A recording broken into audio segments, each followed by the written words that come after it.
As students across Texas go back to school, lawmakers head to the Capitol to do some studying of their own. They're weighing plans to let parents use public money to pay for private school. We look at how lessons from smaller states could bring big changes for schools in Texas. Bring me the children! A rush to act after an agonizing delay. A court order releases hours of video showing the response to the Uvalde school shooting. We go in depth with a state lawmaker about what the release means for accountability after the failures that day. Democrats are counting on Kamala Harris to bring new energy to boost their chances in November. But will it be enough to turn Texas into a campaign battleground? Why one leader is raising hope despite a lot of skepticism. Produced from the Capitol in Austin and airing statewide, this is the award-winning State of Texas. Hello and thank you for joining us. I'm Josh Hinkle. The House Committee on Public Education gave a preview of what will likely be a dominant issue next session. We're talking about education savings accounts, or ESAs. Will DuPree reports on the plans taking shape to let parents use public dollars to pay for private school. All right, members, we're going to move on to charge number 2, educational opportunity. State Representative Brad Buckley kicked off a brainstorming session about how Texas could craft a policy that has eluded top Republican leaders.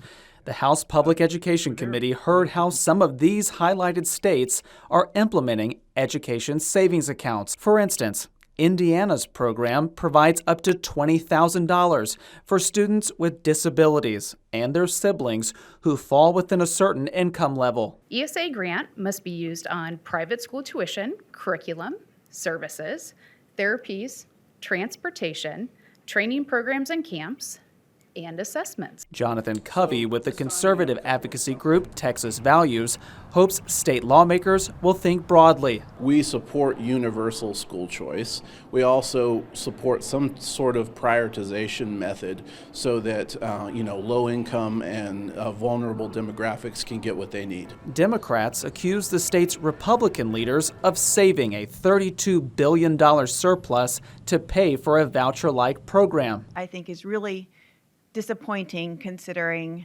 again, how substantially underfunded our neighborhood public schools are. Some parents argue state leaders should work to shore up public schools. We think vouchers are a conversation that would be way down the road. We have a lot of things in our public school system that needs support. And I think if those schools were actually funded well, that parents wouldn't need to go elsewhere. What shape the lawmakers' plan takes may not become clearer until after the November election. Will DuPree, State of Texas.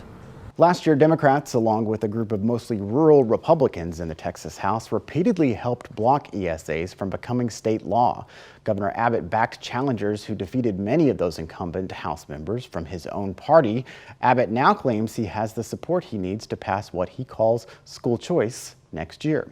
Also at Monday's hearing, the head of the Texas Education Agency told lawmakers student enrollment growth is expected to slow to zero over the next 5 years.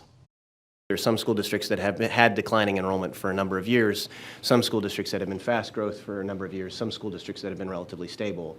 But the state as a whole is tilting to no student enrollment growth. Student enrollment is a key factor in funding for public schools. Texas Education Commissioner Mike Morath also testified that school districts spend about $1.7 billion more on special education than they receive in state funding.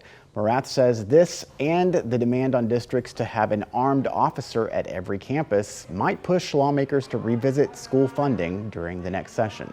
Commissioner Morath took several questions about religious content in new state-approved instructional materials. State Representative James Tallarico asked about materials aimed at elementary students that reference the resurrection of Christ and the Sermon on the Mount. He believes the lessons could cross a line.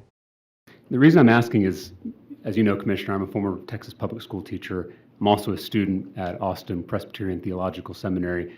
And so I can tell you there is a difference between teaching and preaching. And in my opinion, these passages, which appear at length throughout the curriculum, I'm surprised you don't know about them, in my reading, they are preaching. Tallarico raised concerns that the material could be unconstitutional, in part because other major religions did not get similar coverage. Supporters of the curriculum point to the importance of Christianity in the country's history. They also note that the materials are optional at this time. The House Public Education Committee met over 2 days last week. On the second day of hearings, members looked into what's causing schools to hire more teachers without proper credentials. The most recent numbers shared by the Texas Education Agency from last school year show more than 16,000 new hires had no Texas certification or permit. The state reported that made up almost a third of last year's new hires, and it could be hurting Texas students.